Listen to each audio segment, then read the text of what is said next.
Jyotikan web TV देख रहे दर्शकों, इस वक्त की बड़ी खबर है। अंबाला शहर में आज भगवान परशुराम चौक का उद्घाटन विजयदशमी वाले दिन किया गया। विधायक असीम गोयल ने विधिवत रूप से पूजा करवाकर इस चौक का उद्घाटन किया। इस मौके पर ब्राह्मण महापंचायत के राष्ट्रीय अध्यक्ष एवं श्री हिंदू तख्त के राष्ट्रीय प्रचारक वीरेश शांडिल्य समेत कई ब्राह्मण समाज के नेता मौके पर मौजूद रहे। वहीं इस मौके पर वीरेश शांडिल्य ने विधायक असीम गोयल को आभार स्मृति चिन्ह देकर परशुराम चौक का अंबाला में निर्माण करवाने का उनका तहे दिल से आभार जताया। और इसी के साथ वीरेश शांडिल्य ने असीम गोयल को टाइगर ऑफ अंबाला का खिताब दिया। वहीं इस मौके पर विधायक असीम गोयल ने भी संबोधित करते हुए कहा कि आज संस्कृति से जुड़ने की जरूरत है। विधायक ने कहा कि आज की जो युवा पीढ़ी है वह कैरियर ओरिएंटेड हो गई है, जबकि उन्हें संस्कृति से जुड़ना चाहिए, संस्कृति ओरिएंटेड होना चाहिए। तो सुनिए विधायक असीम गोयल व ब्राह्मण महापंचायत के राष्ट्रीय अध्यक्ष वीरेश शांडिल्य ने कार्यक्रम में संबोधित करते हुए क्या कुछ कहा।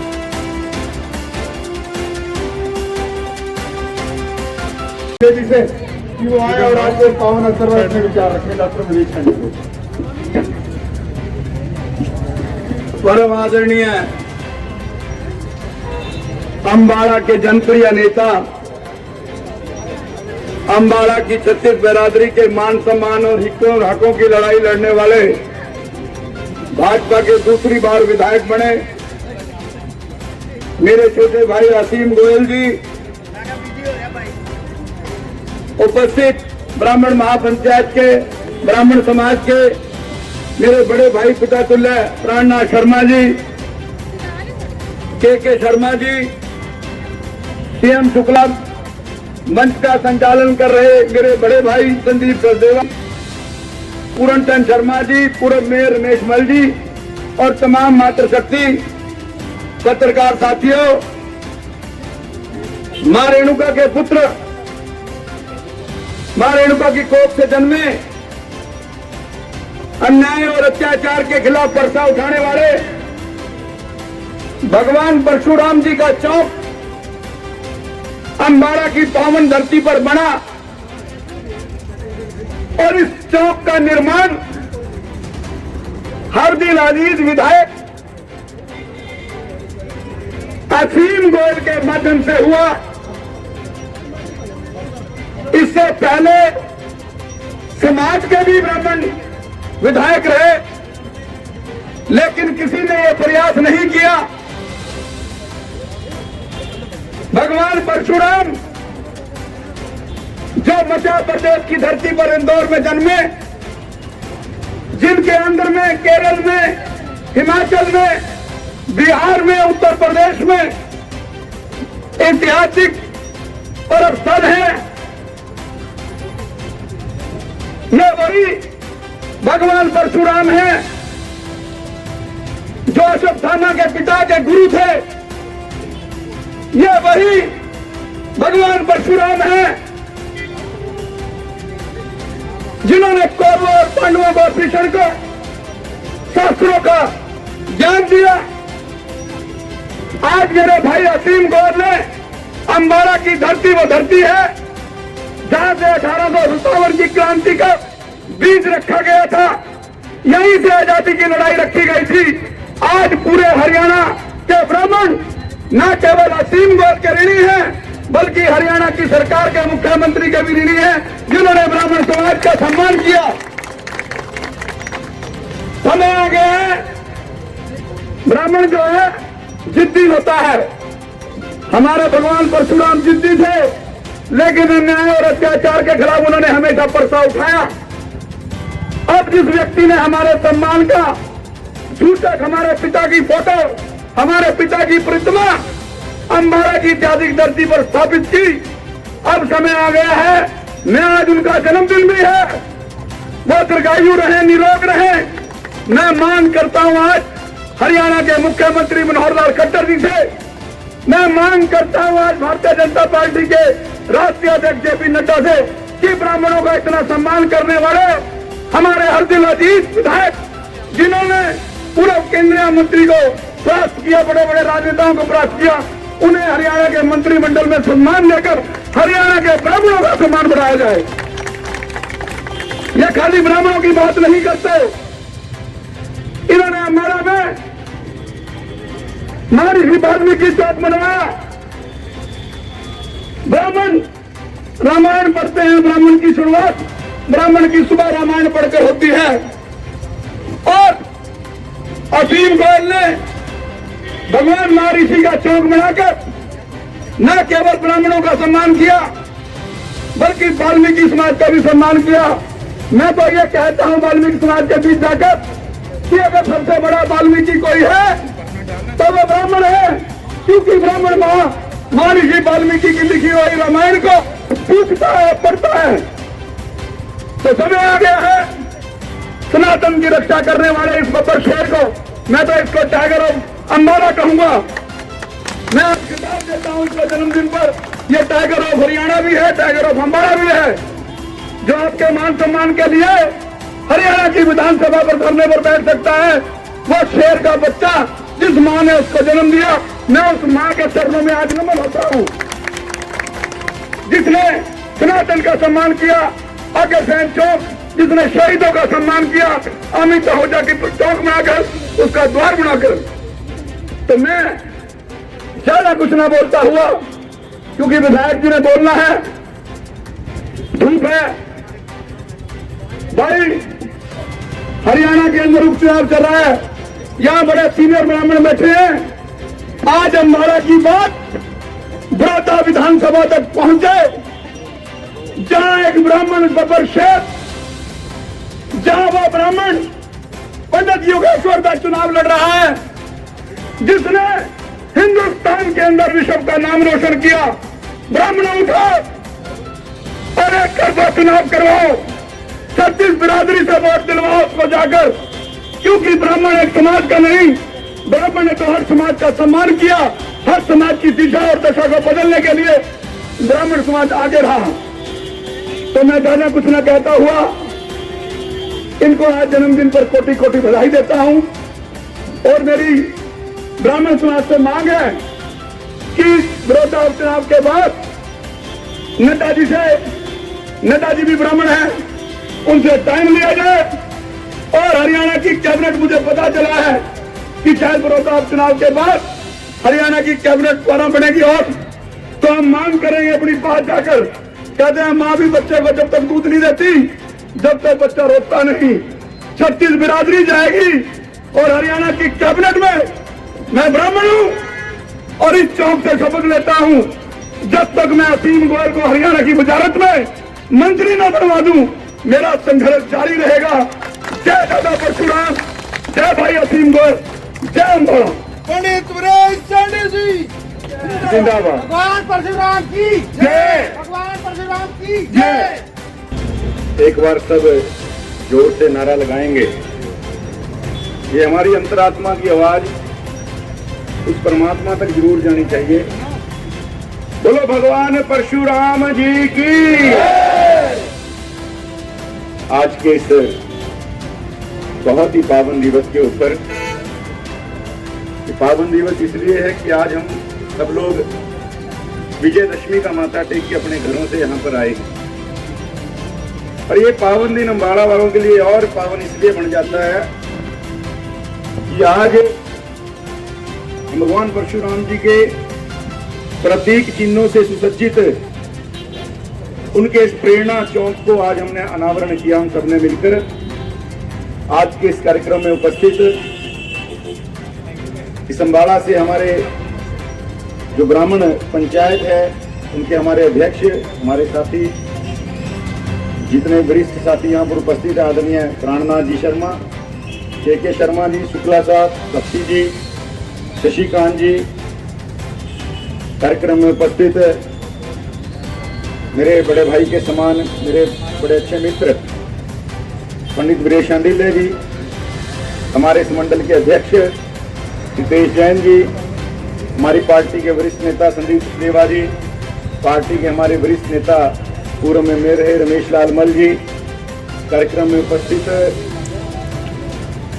मैं शायद किसी का भी अगर नाम चूक जाऊंगा तो ये मेरी गुस्ताखी होगी, लेकिन हमारे बहुत वरिष्ठ साथी, बहुत वरिष्ठ नेता और ब्राह्मण पंचायत के हमारे सभी सदस्य यहाँ खड़े हैं। मैं सभी का हाथ जोड़कर अभिवादन करता हूँ और इस पावन दिवस की सभी को बहुत बहुत शुभकामनाएं और बधाई देता हूँ। साथियों, ये मेरे लिए और गौरव का विषय इसलिए भी है कि मेरे जैसे साधारण एक कार्यकर्ता के जन्म दिवस के ऊपर मुझे भगवान परशुराम जी के इन प्रतीक चिन्हों का जो अनावरण करने का मौका भगवान ने दिया है, तो मैं अपने आप को भी आज के इस दिन धन्य समझता हूँ। और निसंदेह आप सब के आशीर्वाद से, भगवान परशुराम जी के आशीर्वाद से जो दूसरी बार आपने मुझे अपनी सेवा के लिए चुना है, मैं यकीन दिलाता हूँ हमारी पूरी टीम इस अम्बाड़ा को, इस हरियाणा का सिरमौर बनाने के अंदर कोई कसर नहीं रखेगी। मुझे कई बार कई साथियों ने कहा कि भाई साहब चौक से क्या होता है, भाई चौक ठीक है बना दिया, नाम रख दिया, उससे क्या फर्क होगा। आप अम्बाड़ा के किसी चौक के ऊपर जाएं,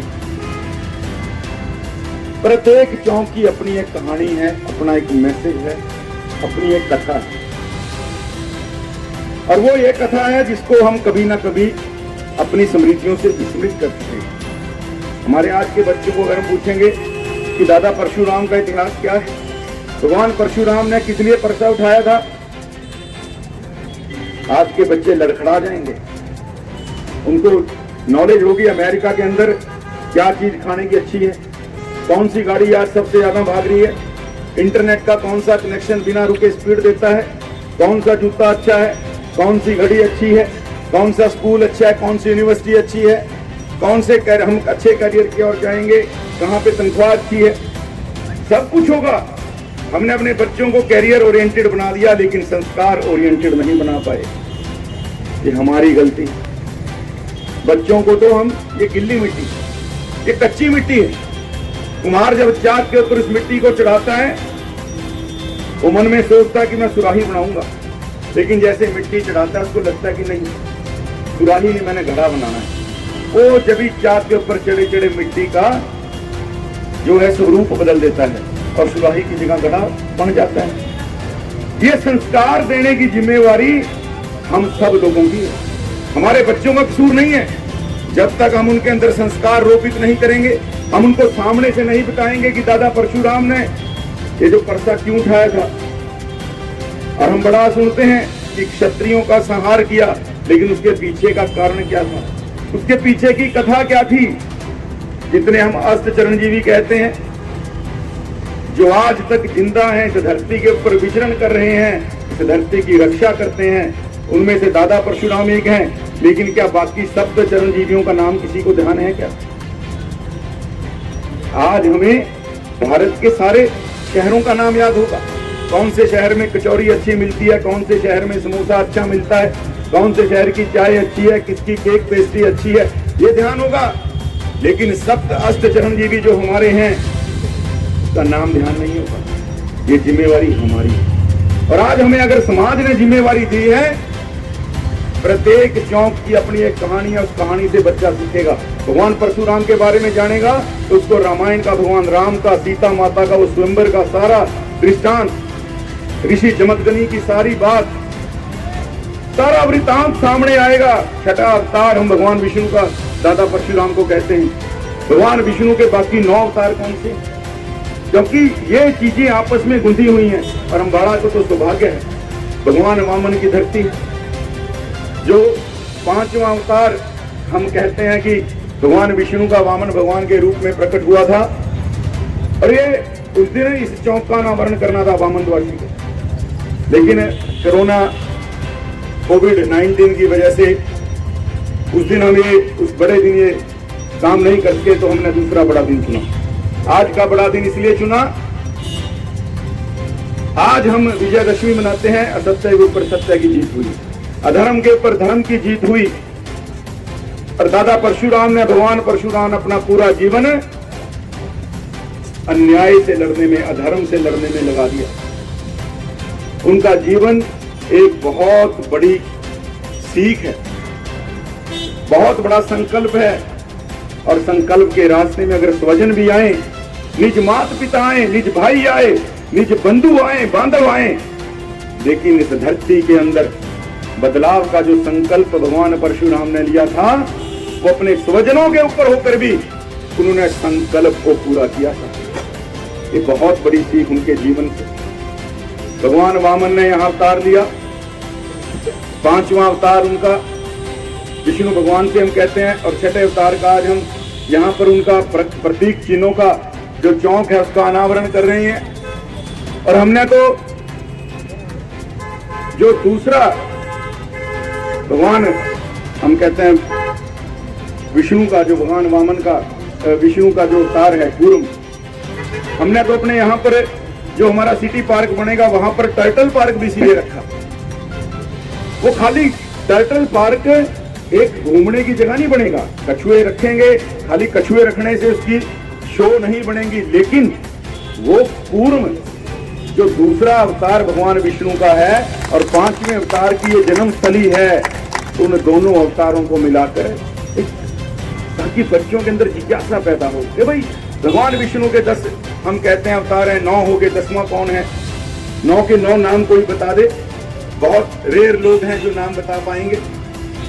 तो ये सब संस्कार हमने अपने बच्चों के अंदर रोपित करने हैं, और ये संस्कार रोपित कौन करेगा? ये चौंक करेंगे। बच्चों को जब घुमाने ले जाओगे तो खाली चौंक मत दिखाना, ये मत दिखाना बेटा देखो लाइटिंग बहुत अच्छी है, ये देखो टाइल बहुत अच्छी लगी है, लेकिन ये क्यों लगी है? भगवान परशुराम जी का शंख यहाँ क्यों लगा है? उनका तर्कस वाला तीर और धनुष यहाँ क्यों लगा है? उनके परसे यहाँ क्यों लगे हैं? बताने हैं तो इनकी कहानियां बताना। आज हमने प्रत्येक चौक के ऊपर ये कोशिश की है, एक व्यक्ति के अंदर जोश आए, व्यक्ति के अंदर संकल्प आए। तो आज इस विजयदशमी के पावन अवसर के ऊपर हम एक संकल्प अपने जीवन के अंदर जरूर लें। देखिए आज कोविड-19 की वजह से ऐसा समय आ गया, रावण को भी रावण बहुत महाप्रतापी ब्राह्मण थे, ज्ञान का खजाना थे, उनको पता था कि ये भगवान राम आएंगे और इस प्रकार से अपनी मुक्ति के लिए ये सारा कुछ उन्होंने खेल रचा और मुक्ति ली। आज के दिन मुक्ति मिली उनको। हम रावण को बनाते हैं और उसको जला देते हैं। ये खाली परंपरा 10,000 साल से चली आ रही है, लेकिन जो अपने अंदर का रावण है उससे तो कभी हमने इंटरव्यू ही नहीं किया। हम तो बाहर के रावण को पटाखा ज्यादा बढ़िया लगा के उसको तिल्ली दिखा देते हैं, लेकिन अपने अंदर के रावण को कौन मारे? आज समय है अपने अंदर के रावण को समाप्त करने के संकल्प लेने का। हमारे प्रत्येक के अंदर राम है, एक रावण है। और आज हम अगर संकल्प लें भी मैं एक बुराई अपने जीवन में से एक पूरे साल के अंदर एक बुराई को नष्ट करने का संकल्प ले, कोशिश करके अपनी एक बुराई को छोड़ूंगा, ताकि आने वाले दशहरे को मैं कह सकूं कि मेरे अंदर रावण के 10 मुंह थे, मैंने एक तरका जो है उसका वध कर दिया, उसका दहन कर दिया। अब मेरे अंदर ये 9 बुराइयां, हर दशहरे पे एक बुराई को जलाऊंगा।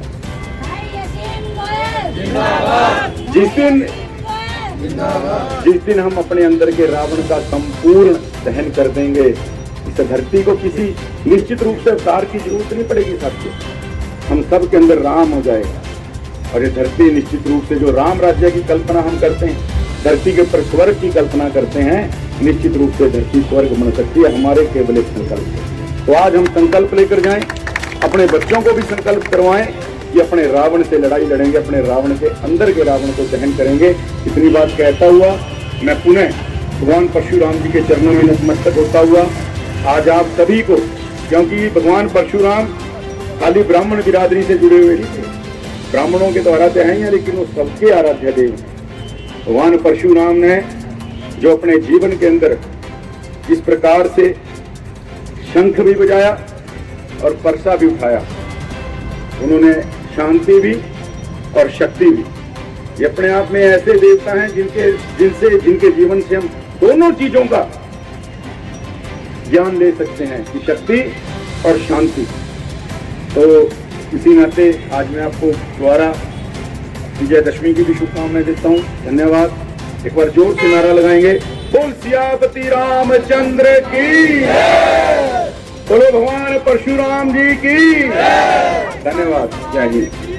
फेसबुक पेज को लाइक करें एवं शेयर करें, हमारे यूट्यूब चैनल को बेल आइकन दबाकर सब्सक्राइब करें तो देश प्रदेश की हर ताजा खबर जानने के लिए हमारी वेबसाइट www.jyotikan.com पर लॉगिन करें।